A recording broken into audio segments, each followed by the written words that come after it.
Listen, I talked today about an Ontario PC plan to actually turn our economy around, to create jobs and to rein in the overspending we're seeing under the current government.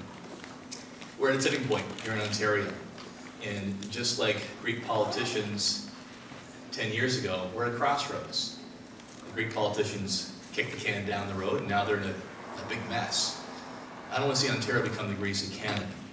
And that's why I see my job as opposition leader not simply to point out what they're doing wrong, but to actually propose bold new ideas to turn our economy around and rein in spending. So you heard that outlined today, both on the jobs and on the spending side.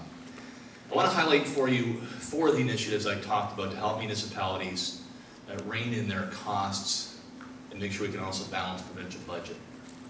Number 1, I want to see a mandatory across-the-board public sector wage freeze. I think that's fair, I think it's reasonable, and it's the best way to do this. We have 4,000 collective agreements in our province, and if we have to go through this circus like we are with the teachers' unions, we're going to see another 3,999 of these. That's not going to help us solve our fiscal problems, it's just going to kick that can down the road. So the PC wage freeze, we've actually tabled legislation back in the spring. Doesn't matter if you're a doctor, a teacher, a firefighter, police officer, an MPP, all of us are in this together. Mandatory wage freeze for at least 2 years. It will save us $2 billion and give us some room then to reduce the size and cost of government.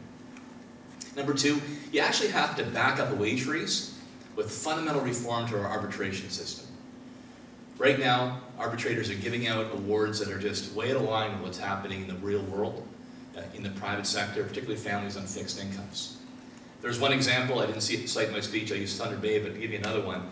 Stratford recently was forced by an arbitrator to give their firefighters a 20% pay increase. Now, listen, I respect the work our firefighters do. These are courageous women and men, well-trained, with their lives on the line. They should be paid accordingly. But who in Ontario got a 20% pay increase last year? Number 3, we need to end this odious practice of closed tendering in our province. I'm not sure if the news got out here to Eastern Ontario. The Toronto Star recently did a survey about the Toronto District School Board, and they have what's called closed tendering, meaning for all their maintenance and construction projects, they have to use one particular unit. Now, if you're going out shopping for a fridge, a TV, a new couch, you don't go to the first store and take whatever price they offer. You shop around. Similarly, for public projects like that, you should make sure you get the best price and the best quality. And 4th, and finally, I said I would end the feed-in tariff program. This is the program where we're paying for wind and solar projects up to 10 times the price of power. It's simply not affordable. And this is really an outdated old industrial policy that began in Germany in the early 1990s.